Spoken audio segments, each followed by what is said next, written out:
What's happening, beautiful people? Welcome back to the Playbook. If you have not subscribed, run this up. It is free to support the channel. This is the best method to beat AI defending, at least inside or around the edge of the box. That I can promise you. As per usual, we're in the arena. We're going to be talking about R1 dribbling, and I'm actually going to put out a more detailed video, but you hold R1 and then you're using that left analog stick. And the biggest disclaimer that I can put into the atmosphere or the ultimate team ecosystem, it does help if you have players that have play styles or play style plus in dribbling. I really like technical just for the movement, but generally speaking, holding R1 and then left stick to do some of the moving, and you're allowing it to be a little more contextual. It gives you that speed burst, that speed boost. It makes your players faster. We have serious clip review. So right when we turn in this position, I see a couple errors. My opponent's not controlling this midfielder. I don't know why he's grabbing this woman that's out wide. And realistically, there's been a reoccurring theme in this year's title. A lot of bad player switching, but so much AI defending. So I know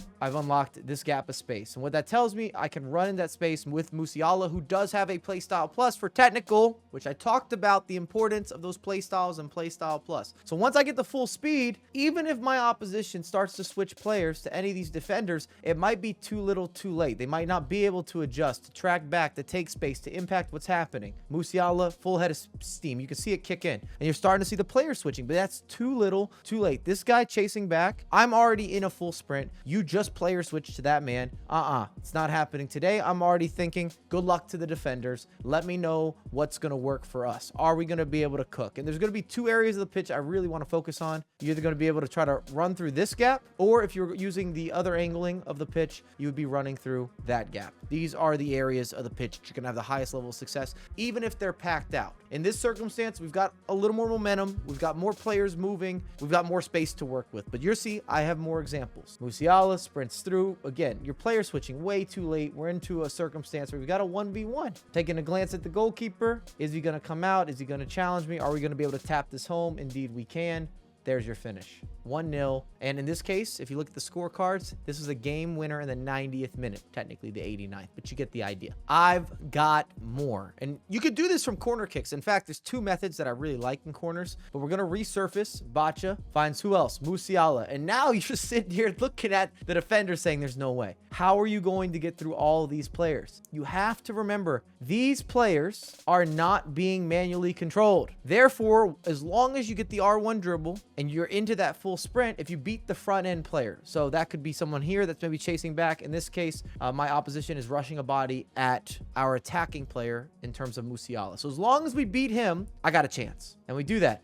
Bad defending. Now I start the R1 dribbling. The back line is rather flat. We got a lot of space to work with in behind, and it's going to be a reoccurring theme. I'm telling you, this is your gap area. It's the danger zone. It's been the danger zone when you're talking about skill moves, opening up space. You have the opportunity for finesse shots, Travellas. Your opponent's got to do something. And just to reiterate, these are the two major zones on the virtual pitch that you're looking for. If you want to attack players, the player switching is slower for the defenders. And if they do make a swap, it's often too little too late, which is perfect for us. We want any sort of offensive advantage that's possible. Musiala bursts through, still got a lot of bodies, not the best angle. So now I'm starting to reassess, what options do I actually have? Can I make either of these passes? Is there going to be some sort of angle that's possible? Because there is a method to cutting inside and trying to take the goalkeeper on, and sometimes with the R1 dribbling or even a left analog stick, you can do that. I actually have another video coming very soon.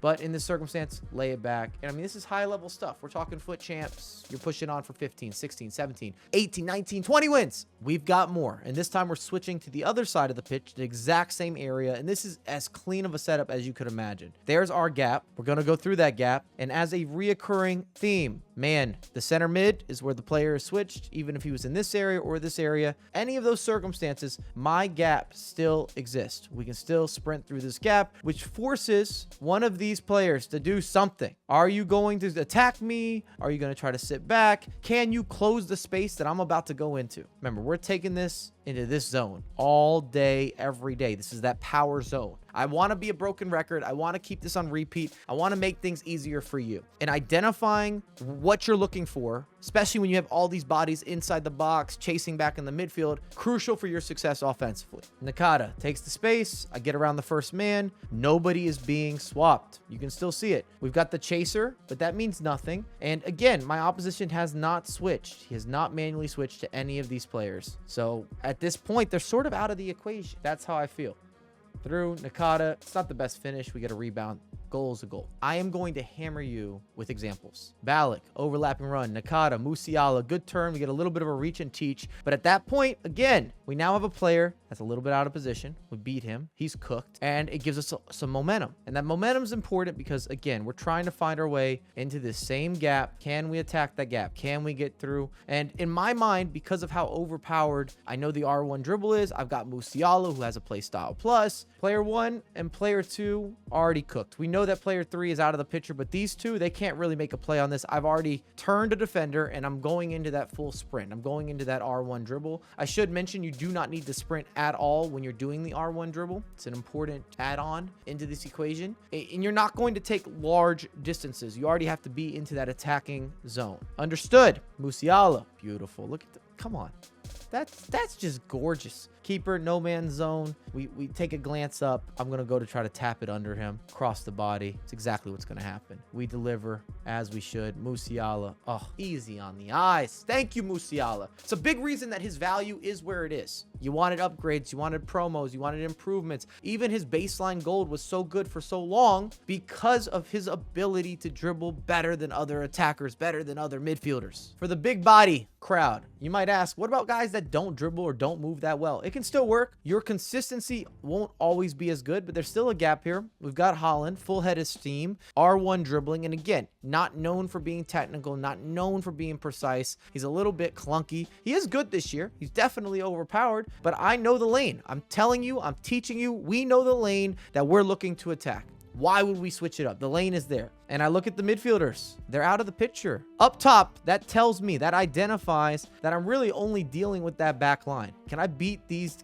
players right here? You see the magnifying glass. It's in full effect. Can I beat these defenders? And I believe the space is there. At least that's what I've already decided. We're going to try to truck stick through. A little sloppier, a little more unpredictable. Haaland gets through, though. Bad player switching. And the reality is, most of the people you go up against, even folks that are finishing 11 plus wins and foot champs, aren't good at micromanaging. And this year's game rewards you for not knowing what you're doing defensively, just crowding out bodies. And I say that because you're forcing your opposition to manually switch players, or you're going to run by the AI. And we are running right by the AI. Haaland didn't get the finish. We get a rebound. Same situation. Last of the clips. We've got a recycle again off a corner kick. I'm looking for some angling right now. And again, it's all about trying to get into the zone. And at this point, I know that I've done what I needed to do. We got two players. What are they doing? Why are they on top of each other? We're going to get a 2-for-1 special. I know that I can now attack this lane. These guys, again, they're side to side, but you really can't step into that space. I'm already ready to go. I got this little gap, and then that's the gap that you're going to push through time and time again. Do you see what I'm identifying? I don't care that there's so many bodies around us. I mean, if you really look at this, 1, 2, 3, 4, 5, 6, 7, 8, 9, 10. Everybody, the entire team. We got to beat the entire team, but we don't. We've already surpassed this 6. The first 6 that you're seeing, they're done. My headspace is, I'm thinking about, can any of these guys realistically get in front of me? Because that midfield, they are going to be out of the picture. One dribble, there they are. And the left stick is important. You've got to be able to kind of go side to side. You'll get used to it the more that you utilize and take advantage and invest into the R1 dribble. Defenders, they start to make the switch. We get around them. We make the extra pass we needed to. They were still sitting there. It wasn't all said and all done, but we got ourselves into the most dangerous role available in the easiest and most efficient way. And this is how you carry on extra time victory on the board, on the cards. If you found this helpful, if you have questions, use the comments, like it, share it around the community. I've got a lot planned for December. I appreciate all of you. We have been working so hard with the main channel and with the second channel, everything here on the Playbook. There's more content on screen, and we'll have a lot more coming out ASAP.